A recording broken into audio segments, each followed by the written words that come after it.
Good evening again. Um, Honestly, I want to talk about my dad again, and this is my third take. I really never wanted my videos to be scripted because I think it's kind of fun and, dare I say, quirky uh, to just kind of go off riff or whatever and just tell a story because that's how it is in real life. And yeah, but I'm having trouble putting my thoughts into words about what I'm about to say here. There's a type of person, um, like, when you were in like high school and like you'd be like, oh, I can't wait to play in the tennis tournament that's coming up. I really hope I can help the team win or something. And then they say, yeah. And then they will then just like force the conversation into like how they're depressed or something like that. Like, there's nothing wrong. Like, the reason I'm having trouble saying this because there's nothing wrong with having issues, and there's nothing wrong at all with being depressed or anything like that. But there's like a generally, like, if that's the only thing that you talk about with people, it gets hard for them to like stay. I don't know, 'cause and especially in a group setting when it's like multiple people and someone will just say that, and then it kind of grinds the conversation to a halt. There's nothing wrong with asking for help, but I think that the big difference is that you need to ask for help and like sit there and say, hey, I was really wondering if I could talk to you about something, and maybe we could, I don't know, get lunch and I could tell you how I've been feeling lately. That's totally normal and that's totally fine. The reason I'm even saying all this because the story, the many stories I'll be telling you today they have like some dark themes, I guess, but honestly, it's nothing that really bothers me. Like, I'm not like, I think that it's kind of funny to tell this story. Um, and I think like I got lucky considering a lot of the things that happened, but I guess I wanted to make it clear that like this isn't like a cry for help or something like that. Like, I live by myself now and I'm fine and I love my dad and we still talk and stuff like that. But the point is, I don't want all my stories to be kind of like rough, but here are some. So my dad spent a very large portion of my life drunk or high, and that's fine. And it led to some really weird things happening. So, for example, okay, so I was very unsupervised for the most. Like, my dad played like the "I'm your friend, not your dad" card a lot when I was growing up, which at the time was awesome. Uh, so it would be like in third grade, fourth grade, or whatever, and I'd just be up watching like the Simpsons movie. I can't remember when that came out, but I had that on DVD, and the DVD was a donut, which is, obviously, whatever. I would be up at like 3 a.m. just doing whatever on a school night. My dad one time just like stumbles down the stairs, and I was like so young.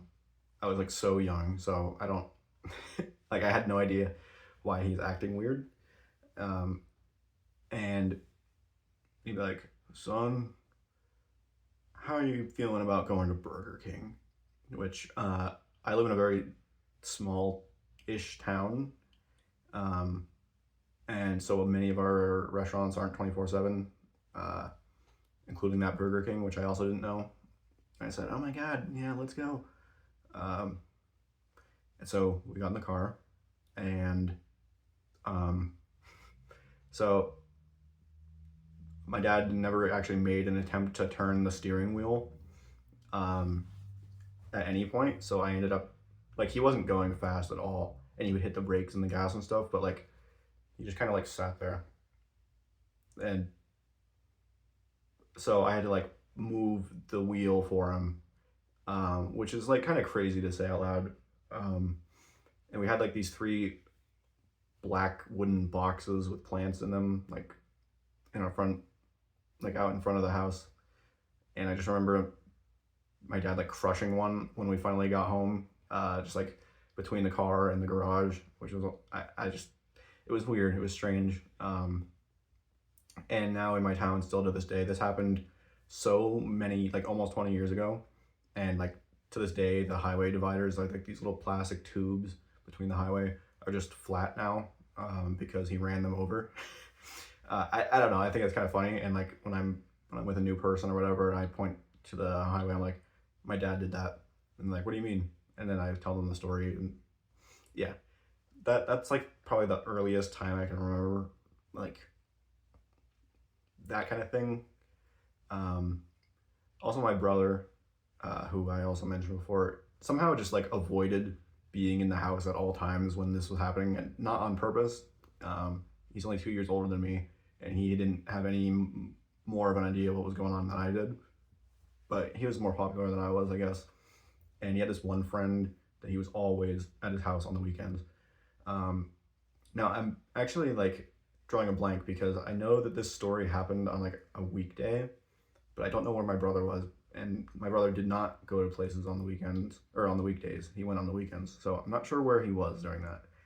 Um, but because we stayed at our parents' houses at the same days, obviously. Um, so interesting, but moving on. Like a little bit less funny, but this one is just kind of wild because I don't know what he was on because I think it was a lot more than just alcohol. But like, so oh yeah, my dad is like an expert cheese smoker. Like he makes this really good stuff, and he's good at it. Um, so that night he grabs a block of it out of the fridge. Not that night, completely different night. Sorry.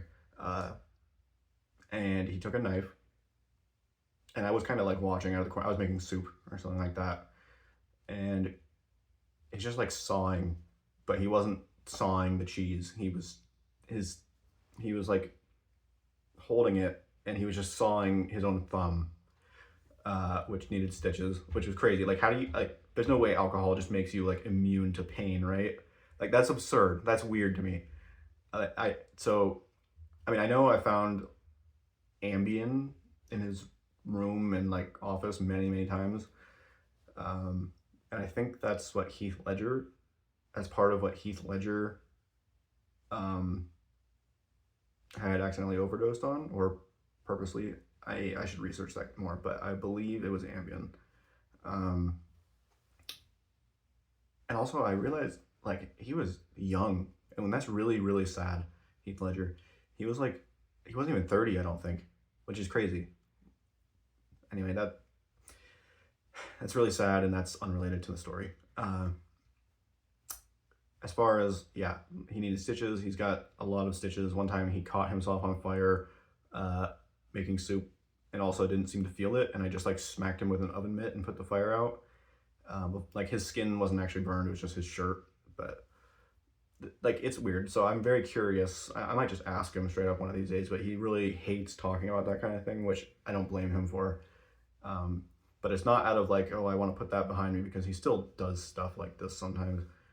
But it's just, I think it's guilt, and I think that's okay. Um, and I don't hold any, like, I don't hold him to that as if it's something I'm never going to forgive.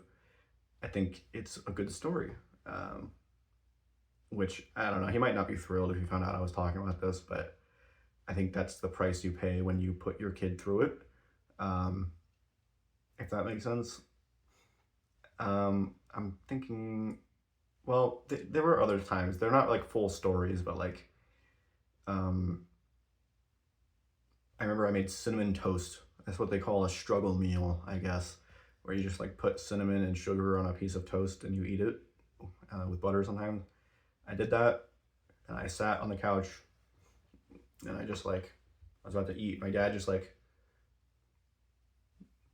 he just like took the plate out of my hand and he just left and started eating it. And I was like, why would you do that? Like, I don't, is that normal? Like, if you, I've never been like super blackout drunk, but if you have been and you're seeing this, like, is that normal? Like, do you just like take stuff from kids and eat it?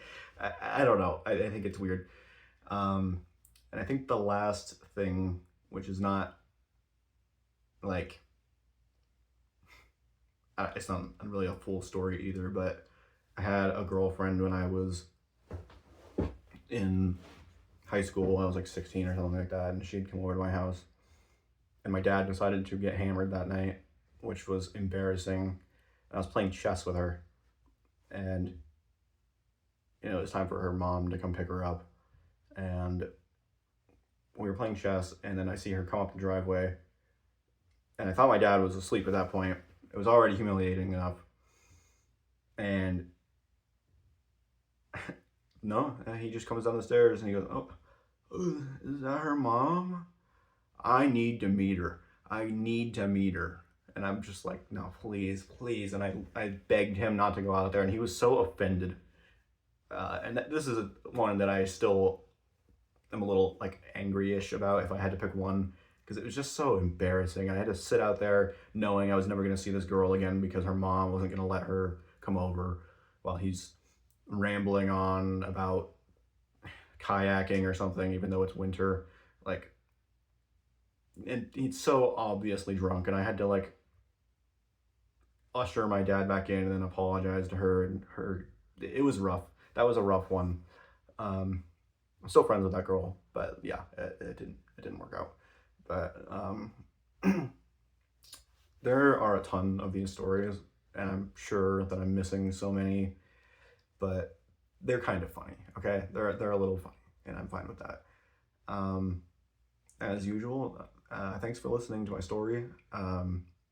Again, subscribe maybe if you feel like it, and perhaps comment your own story, and I can read it, and I can make it funny in my own way, maybe.